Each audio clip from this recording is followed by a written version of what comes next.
한 어린 소녀가 1970년 어머니와 함께 디즈니랜드를 방문하던 중 사라졌다. 한순간 그녀는 캐릭터 의상을 입은 사람과 사진을 찍고 있었다. 다음 순간 그녀는 인파 속으로 사라져 다시는 보이지 않았다.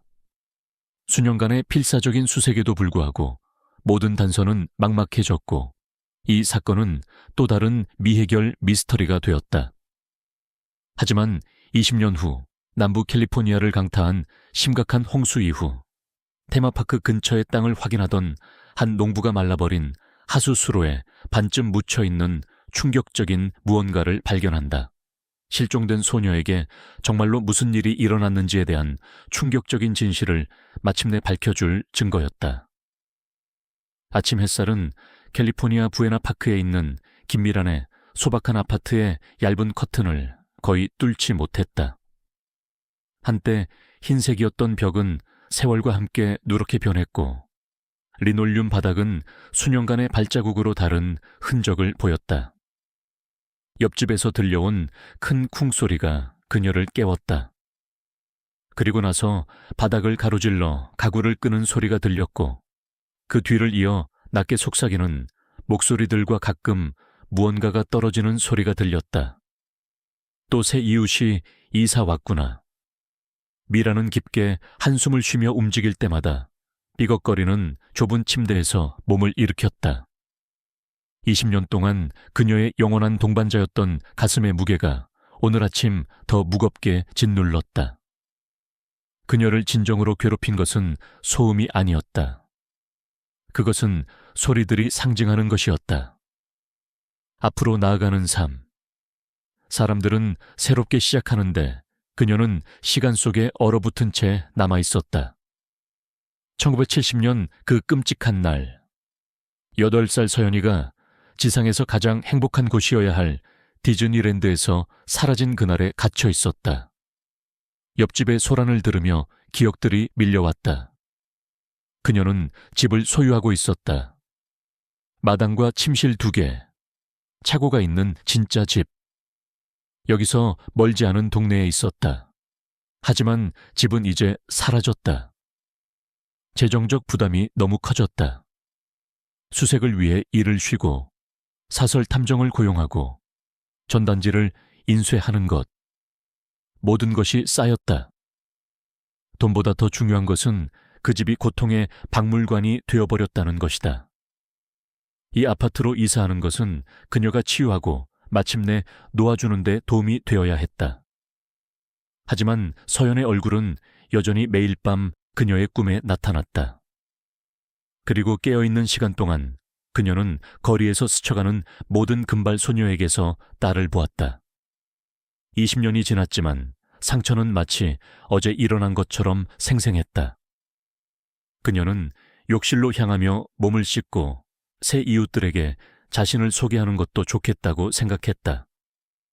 하지만 한 걸음 더 나아가기 전에 침대 옆 탁자 위에 전화가 울렸다. 그녀는 발신자 표시를 보았다. 박노현 형사. 그에게서 소식을 들은 지 몇 달이 지났다. 그녀는 떨리는 손으로 수화기를 들었다. 여보세요, 미란 씨. 박노현입니다. 그의 목소리는 조심스럽고 신중했다. 앉으셔야 할 것 같습니다. 그녀는 침대 가장자리에 주저앉았다. 무슨 일이에요? 저희가 뭔가를 찾았습니다. 서연 사건과 관련된 것을요. 방이 기울어지는 것 같았다. 수년간의 잘못된 단서와 막다른 골목 끝에 그녀는 비관주의로 자신을 보호하는 법을 배웠다. 이런 거 필요 없어요, 형사님. 당신이 뭔가 작은 걸 찾을 때마다 그건 결코 어디로도 이어지지 않아요. 난 더 이상 이런 걸 계속할 수 없어요. 이번은 다릅니다, 미란 씨. 이건 실질적입니다. 몇 가지 물건을 확인하시려면 현장에 오셔야 합니다. 그녀 자신도 모르게 수년 만에 처음 느끼는 무언가의 깜박임을 느꼈다. 뭘 찾으셨나요? 디즈니랜드 근처에 땅을 소유한 농부가 오래된 보관 케이스, 여행 가방을 발견했습니다. 안에는 캐릭터 의상과 아이의 드레스로 보이는 것이 있었습니다. 미란 씨, 그것은 서연이가 그날 공원에서 입고 있던 드레스처럼 보입니다. 전화기가 거의 손에서 미끄러질 뻔했다. 그녀는 더 세게 쥐었고 손가락 관절이 하얗게 변했다. 드레스요? 확실한가요? 그래서 당신이 필요합니다. 오직 당신만이 그것이 그녀의 것인지 확인할 수 있습니다. 경찰관을 보내 당신을 모셔오겠습니다. 15분 안에 준비하실 수 있나요? 네. 그 말은 거의 속삭임으로 나왔다. 네, 준비하겠습니다. 전화를 끊은 후 미라는 갑작스러운 목적의식을 가지고 움직였다. 그녀는 구겨진 것도 신경 쓰지 않고 바지와 블라우스를 빠르게 입었다. 가방을 챙기면서 그녀의 눈이 화장대 위에 놓인 오래된 폴라로이드 카메라에 떨어졌다. 그녀는 수년 동안 그것을 보관했고 거의 사용하지 않았지만 그것을 버릴 수 없었다. 그것은 그날 디즈니랜드에서 사용했던 바로 그 카메라였다. 충동적으로 그녀는 그것을 집어 배터리 칸을 확인했다. 물론 다 닳았다. 그녀는 신선한 배터리를 찾을 때까지 잡동사니 서랍을 뒤졌고 약간만 떨리는 손으로 교체했다. 카메라가 유용할 수도 있다고 그녀는 생각했다. 다른 게 아니더라도 그들이 찾은 것이 무엇이든 기록하는 데 도움이 될 것이다. 약속대로 경찰관이 정확히 15분 만에 도착했다. 그는 그녀를 순찰채 태워주었다. 현장은 스탠튼에 있습니다. 그들이 아파트 단지를 떠나면서 그가 말했다. 디즈니랜드의 외곽 경계를 따라 흐르는 말라버린 하수수로 근처입니다. 스탠튼이요? 그렇게 멀지 않네요. 서연이가 이 모든 세월 동안 이렇게 가까이 있을 수도 있었다니. 운전은 단 10분밖에 걸리지 않았지만 몇 시간처럼 느껴졌다. 그들이 도착했을 때 미라는 현장이 이미 활동으로 분주하다는 것을 보았다. 경찰관들은 콘크리트 수로 근처 지역을 차단했고 그녀는 제복을 입은 사람들이 사진을 찍고 측정하는 것을 볼 수 있었다. 노란 테이프가 아침바람에 펄럭였다. 박 형사는 그녀가 차에서 내리자 그녀를 맞이했다. 그는 그녀가 기억하는 것보다 더 늙어 보였고 머리카락은 이제 갈색보다 회색이 더 많았으며 눈 주위에 깊은 주름이 있었다. 20년이 그들 둘 다를 늙게 했다. 미란 씨 와주셔서 감사합니다. 이재민 씨를 소개하고 싶습니다. 그분이 여행 가방을 발견하신 분입니다. 60대의 세월에 지친 남자가 모자를 손에 들고 앞으로 나섰다. 그의 얼굴은 수년간의 야외 작업으로 깊게 그을렸고 손은 거칠고 굳은 살로 덮여 있었다. 부인, 재민이 부드러운 목소리로 말했다. 따님에 대해 정말 유감입니다. 그 케이스 안에 뭐가 있는지 봤을 때 바로 경찰에 신고했습니다. 그분께 제게 말씀하신 걸 말씀해 주세요. 박 형사가 촉구했다. 재민이 목을 가다듬었다. 저는 오늘 아침 제 땅을 확인하러 나왔습니다. 지난주에 큰 홍수가 있었고 어떤 피해가 있었는지 보고 싶었습니다. 제 땅을 통과하는 하수관이요. 수년 동안 말라 있었는데 홍수가 쌓인 퇴적물을 많이 씻어냈습니다. 그때 봤습니다. 지늘개 반쯤 묻힌 빨간 여행 가방을요. 계속하세요. 형사가 격려했다. 처음에는 그냥 쓰레기일 거라고 생각했는데 뭔가 이상했습니다. 오래됐어요. 정말 오래됐어요.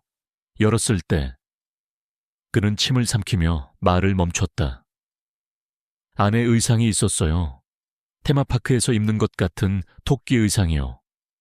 그리고 그 아래에 어린 소녀의 드레스, 꽃무늬가 있는 파란색이었습니다. 모든 것이 바래고 흙으로 덮여 있었습니다. 수년에 걸쳐 물이 들어갔습니다. 그 드레스를 봤을 때 뭔가 나쁜 일이 일어났다는 걸 알았습니다. 그때 당신네들에게 전화했습니다. 박 형사가 미란의 팔꿈치를 부드럽게 건드렸다. 볼 준비가 되셨나요? 그녀는 목소리를 믿지 못하고 고개를 끄덕였다. 그들은 그녀를 여러 법의학 기술자들이 파란 방수포 위에 물건들을 펼쳐놓은 곳으로 안내했다. 빨간 여행 가방은 한쪽에 놓여 있었고 가죽은 갈라지고 바랬지만 옆에 펼쳐진 내용물이 미란의 무릎을 꺾이게 만들었다. 만져봐도 될까요? 그녀가 거의 들리지 않는 목소리로 물었다. 우리가 필요한 모든 증거를 수집했습니다. 기술자 중 한 명이 그녀에게 라텍스 장갑을 건네며 말했다. 조심하세요. 떨리는 손으로 미라는 장갑을 끼고 방수포 옆에 무릎을 꿇었다. 드레스는 거의 알아볼 수 없었다. 한때 파우더 블루였던 것은 이제 흐릿한 회색이었고 수노인 데이지는 거의 보이지 않았다. 하지만 그녀가 그것을 부드럽게 들어올려 솔기와 안감을 확인했을 때 그녀는 알았다. 이거예요. 그녀가 속삭였고 눈물이 얼굴을 타고 흘렀다. 이건 서연이 드레스예요. 제가 직접 만들었어요. 여기 보세요. 그녀는 단에 있는 작은 결함을 가리켰다. 제가 잘못 재서 이 부분을 다시 해야 했어요. 그녀는 드레스를 조심스럽게 내려놓고 의상으로 돌아섰다. 토끼 머리는 부패로 괴기스러웠다. 한때 하얀 털은 누렇게 변하고 엉켜 있었고 안에 충전재가 무너져 얼굴이 푹 꺼진 모습을 하고 있었다. 그물 눈은 부서져 감긴 눈꺼풀의 환상을 만들어냈다. 박 형사가 그녀에게 사진을 건넸다. 20년 전에 그녀가 그들에게 준 사진이었다. 그 안에서 작은 서연이 흰 토끼 의상을 입은 사람 옆에서 카메라를 향해 환하게 웃고 있었다. 정확히 같은 포즈였다. 정확히 같은 의상이었다. 이게 그 토끼예요. 미란이 확인했다. 딸과 함께 사진을 찍은 바로 그 사람이에요. 박 형사가 고개를 끄덕였다. 우리는 이것이 실제 디즈니 의상이 아니라는 것을 확인했습니다. 누군가 만들거나 구매했을 가능성이 높습니다. 여행 가방 자체는 1960년대 것입니다. 브랜드는 삼소니타입니다. 우리는 이 디자인이 1967년에서 1912년 사이에 제조되었다는 것을 확인했습니다. 왜 이 모든 것이 여기에 있었을까요? 미란이 물었다. 이수로예요? 그게 우리가 알아내려고 하는 겁니다. 박 형사가 말했다. 재민 씨, 이 땅은 얼마나 오래 소유하셨나요? 1968년부터요. 재민이 대답했다. 제 아버지가 돌아가셨을 때 물려받았습니다. 작은 농장이지만 충분히 생활할 수 있습니다. 1970년에 뭔가 특이한 걸 본 적 있나요? 수상한 활동이나 모르는 사람이 당신 땅에 있는 걸요. 재민이 고개를 저었다. 아니요, 형사님. 하지만 1970년에 저는 젊었고 자주 나가 있었습니다. 그때 내 땅에 누가 있었는지 누가 알겠습니까? 특히 밤에요. 박 형사가 미란에게 돌아섰다. 우리는 이 사건을 재개하고 있습니다. 법의학팀이 이 물건들을 철저히 검사할 것입니다. DNA, 섬유, 지문, 우리가 할 수 있는 모든 것을요. 우리는 또한 이 의상이 어디서 왔는지 추적할 것입니다. 20년 후에 미란이 쓰게 말했다. 마침내 증거가 생겼는데 이미 너무 늦을 수도 있어요. 아직 포기하지 마세요. 박 형사가 부드럽게 말했다. 1970년 이후 법의학 과학은 엄청나게 발전했습니다. 우리는 당시에는 불가능했던 것들을 할 수 있습니다. 미라는 폴라로이드를 꺼내 허락을 받고 펼쳐진 증거를 촬영하기 시작했다. 각달각 소리와 함께, 각 천천히 나타나는 이미지와 함께 그녀는 그날의 기억이 다시 밀려오는 것을 느꼈다. 디즈니랜드의 환한 햇살, 서연의 웃음, 그리고 그녀가 돌아섰을 때 딸이 사라진 순간. 제가 카메라에 필름이 떨어져서 팝콘을 사러 간 사이에 딸을 놓쳤어요. 미란이 조용히 말했다. 단 몇 분이었는데 돌아왔을 때 서연이가 사라졌어요. 그 토끼를 다시는 보지 못했어요. 하지만 알고 있었어요. 그게 연결되어 있다는 걸요. 경찰은 그냥 다른 캐릭터였을 거라고 생각했어요. 공원에는 그날 일하는 여러 토끼들이 있었다고 말했습니다. 당신이 옳았습니다. 박 형사가 말했다. 이것은 디즈니 의상이 아닙니다. 누군가 그것을 사용해 당신 딸을 유인했습니다. 그럼 서연이는 어디에 있나요? 미란의 목소리가 갈라졌다. 만약 이것이 그녀의 드레스라면, 만약 이것이 그 의상이라면 그녀는 어디에 있나요? 우리가 알아낼 겁니다. 박 형사가 약속했다. 저는 당신께 약속드립니다, 미란 씨. 우리는 서연에게 무슨 일이 일어났는지 알아낼 겁니다. 다음 주는 미란에게 흐릿하게 지나갔다.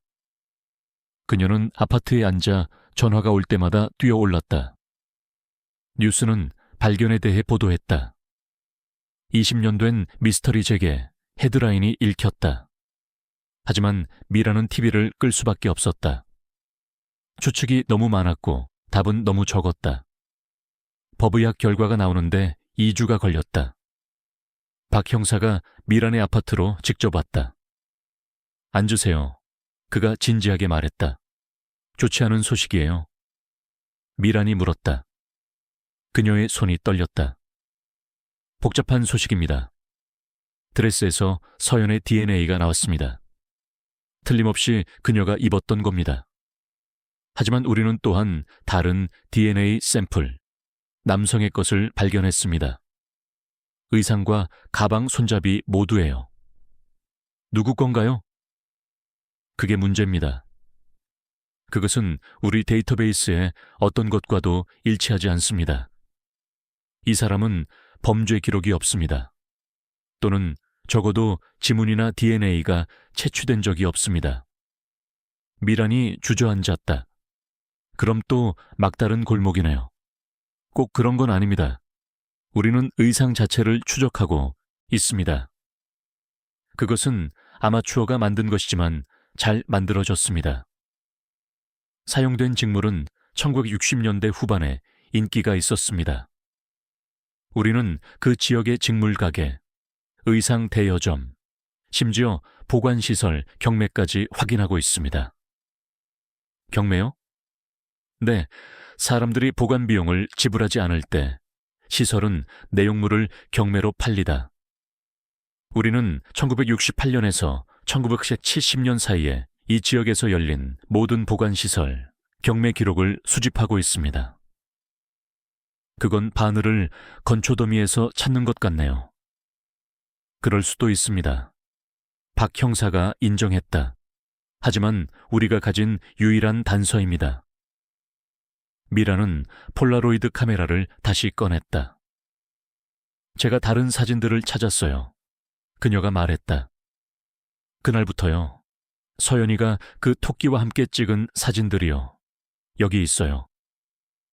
그녀는 박 형사에게 20년 동안 상자에 보관했던 바렌 폴라로이드를 건넸다.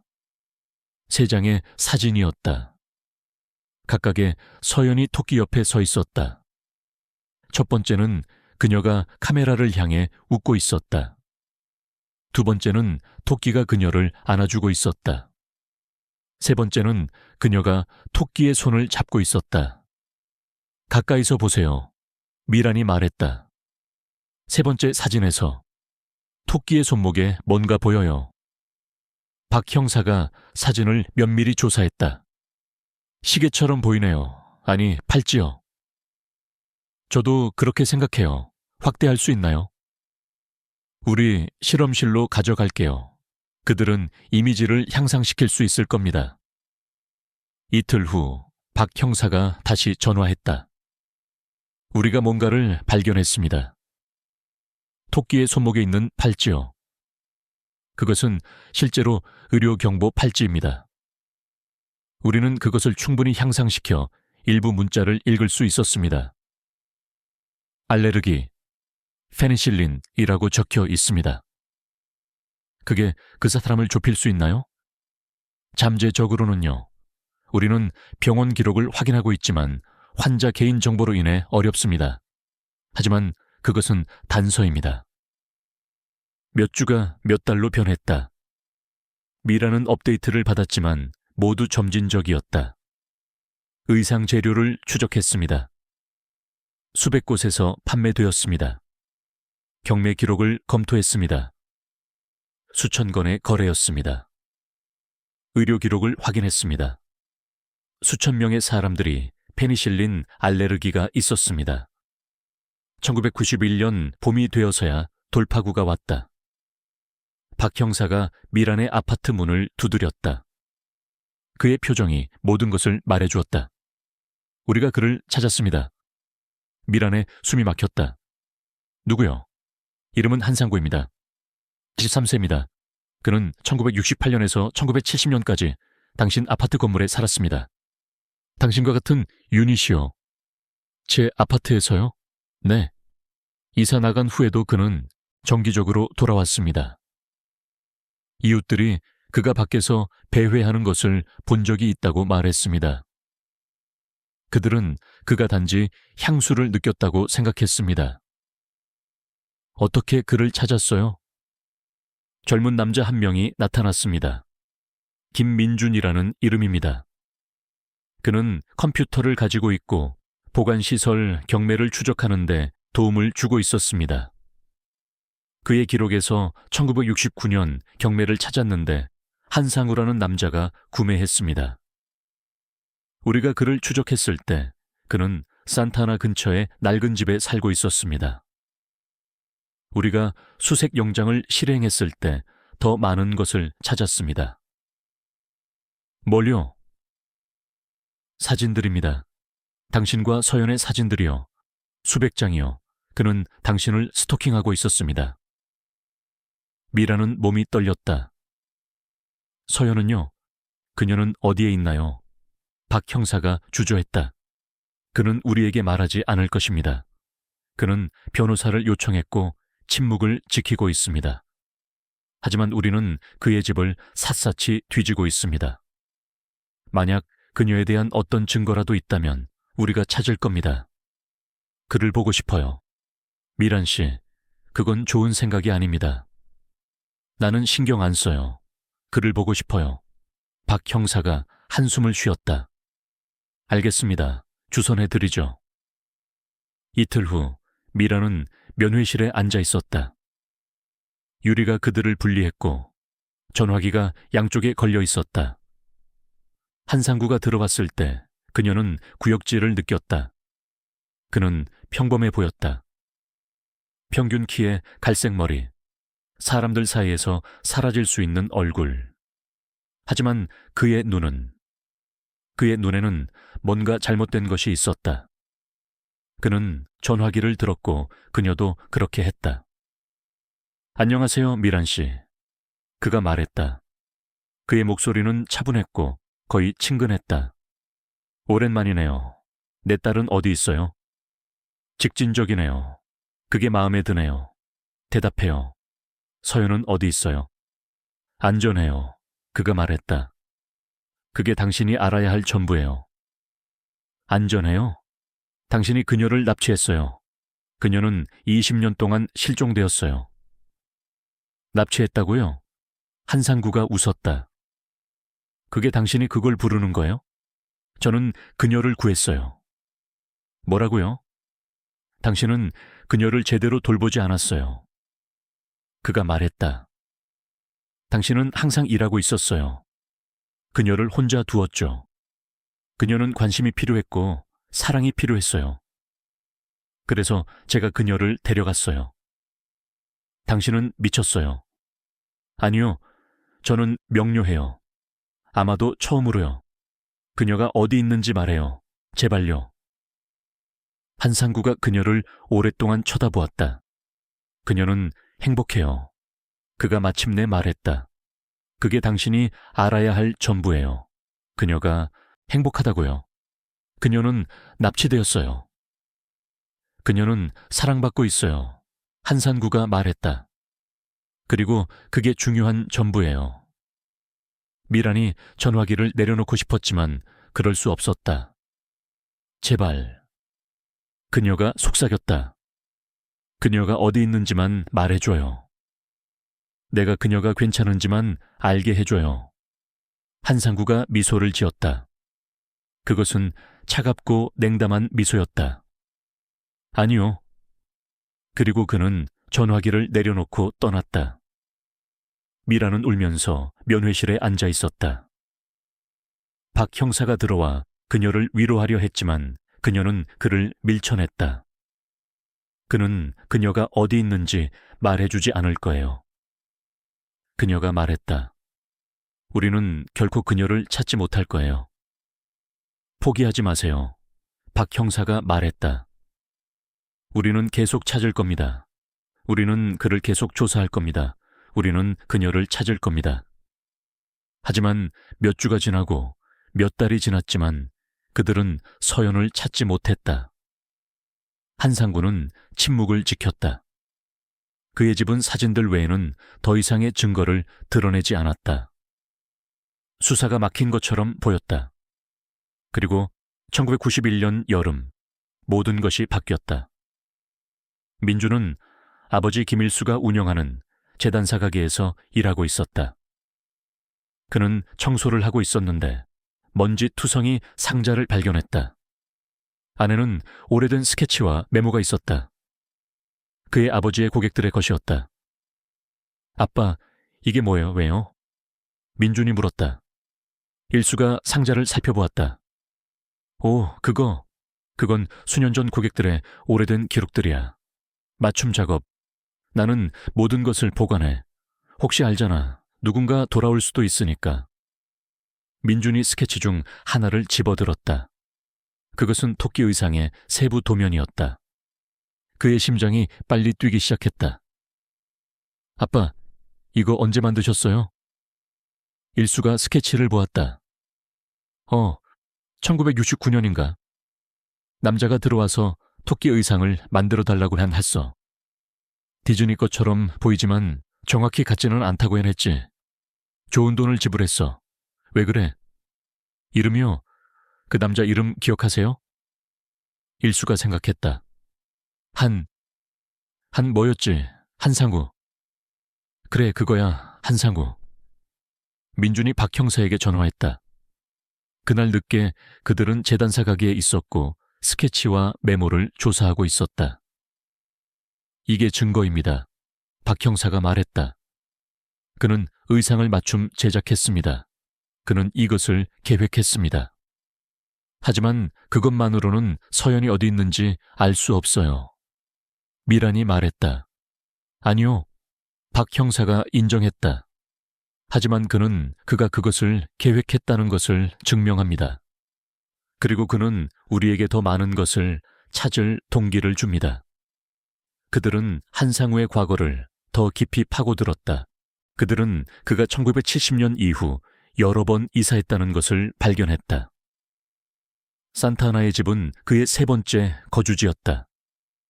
그들은 다른 주소들을 추적했다.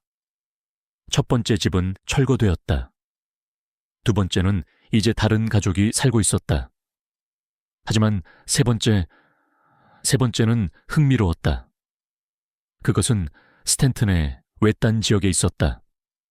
바로 여행 가방이 발견된 곳 근처였다.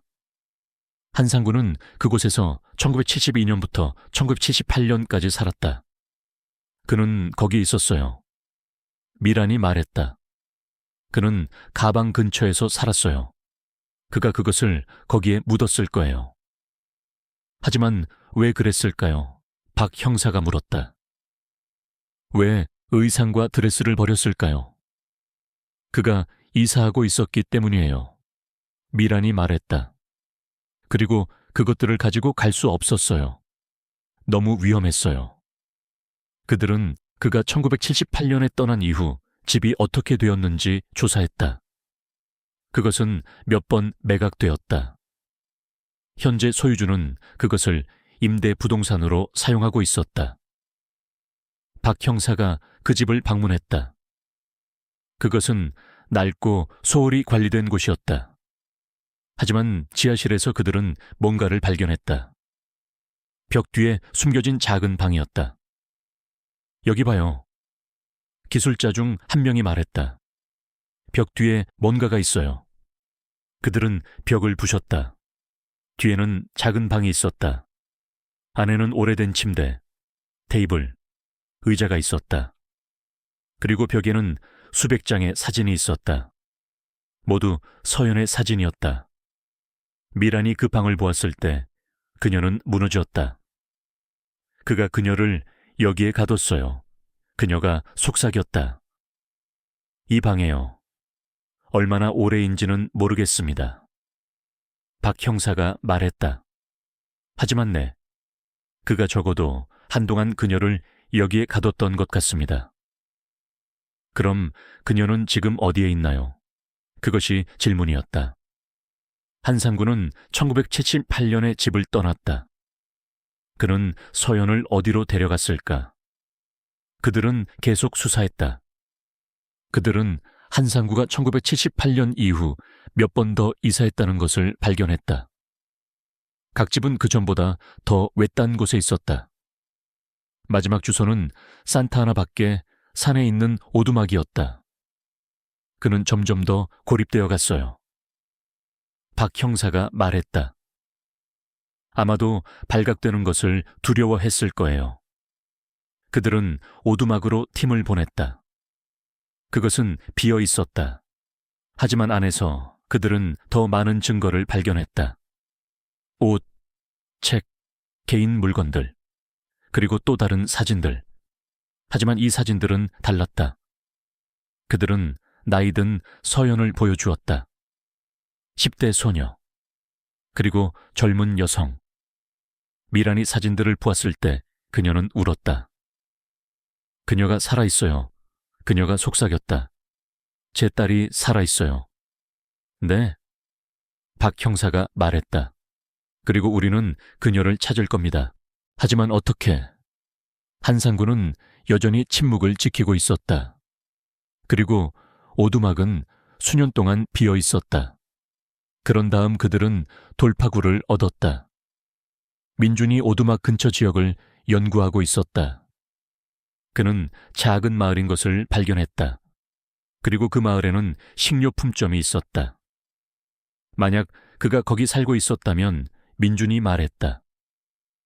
그는 식료품을 사야 했을 거예요. 그들은 식료품점을 방문했다. 주인은 한상구를 기억했다. 네, 그는 정기적으로 왔어요. 주인이 말했다. 조용한 남자였어요. 많이 말하지 않았어요. 하지만 그는 항상 어린 소녀와 함께 있었어요. 나중에는 젊은 여성이었어요. 그들을 본 적 있나요? 최근에요? 글쎄요, 한 달 전쯤이요. 그들이 들어와서 몇 가지 물건을 샀어요. 남자는 아파 보였어요. 기침을 많이 했어요. 여자는 그를 돌보는 것 같았어요. 그들이 어디로 갔는지 보셨나요? 아니요. 하지만 그들은 오두막 방향으로 갔어요. 그쪽으로요? 그들은 다시 오두막으로 갔다. 이번에는 철저히 수색했다. 그리고 뒤쪽 숲에서 그들은 흔적을 발견했다. 더 작은 오두막으로 이어지는 흔적을요. 그들은 조심스럽게 접근했다. 오두막은 작고 낡았다. 연기가 굴뚝에서 나오고 있었다. 박 형사가 문을 두드렸다. 경찰입니다. 문 열어주세요. 안에서 소리가 들렸다. 발소리, 그리고 남자의 목소리. 가세요. 여기 아무도 없어요. 한상우 씨, 우리는 당신이 거기 있다는 걸 알아요. 그리고 우리는 서연도 거기 있다는 걸 알아요. 문 열어주세요. 침묵. 그리고 나서 다른 목소리. 여자의 목소리. 파파, 그들이 널 데려가려고 해요. 괜찮아, 아가. 한상구가 말했다. 모든 게 괜찮을 거야. 문이 천천히 열렸다. 한상구가 서 있었다. 그는 늙고 약해 보였다. 그리고 그 뒤에는 젊은 여성이 서 있었다. 그녀는 28세였다. 그리고 그녀는 미란을 닮았다. 서연이? 박 형사가 부드럽게 말했다. 여자가 고개를 끄덕였다. 그게 제 이름이에요. 그녀가 속삭였다. 정말로요? 네. 박 형사가 말했다. 그리고 당신 어머니가 당신을 기다리고 있어요. 제 어머니는 죽었어요. 서연이 말했다. 파파가 그렇게 말했어요. 아니요. 박 형사가 말했다. 그녀가 살아있어요. 그리고 그녀는 20년 동안 당신을 찾고 있었어요. 서연의 눈이 커졌다. 정말요? 정말이에요. 한상구가 앞으로 나섰다. 그녀를 데려가지 마세요. 그가 말했다. 제발요. 그녀는 제가 가진 전부예요. 당신은 그녀를 납치했어요. 박 형사가 말했다. 그리고 당신은 20년 동안 그녀를 가뒀어요. 체포되어 있어요. 한상구가 고개를 끄덕였다. 알아요. 그가 조용히 말했다. 하지만 저는 그녀를 사랑했어요. 언제나요. 그건 사랑이 아니에요. 박 형사가 말했다. 그건 소유예요. 그들은 한상구를 체포했다. 그리고 그들은 서연을 미란에게 데려갔다. 재회는 감정적이었다. 미란과 서연은 둘 다 울었다. 그들은 서로를 껴안았다. 그리고 그들은 오랫동안 그렇게 서 있었다. 엄마, 서연이 속삭였다. 당신을 그리워했어요. 나도 그래, 딸. 미란이 말했다. 나도 그래. 그것은 완벽한 엔딩이 아니었다. 서연은 심각한 트라우마가 있었다. 그녀는 치료가 필요했다. 그리고 미란도 마찬가지였다. 하지만 그들은 함께 있었다. 그리고 그것이 중요했다. 한상구는 납치와 불법 감금으로 유죄 판결을 받았다.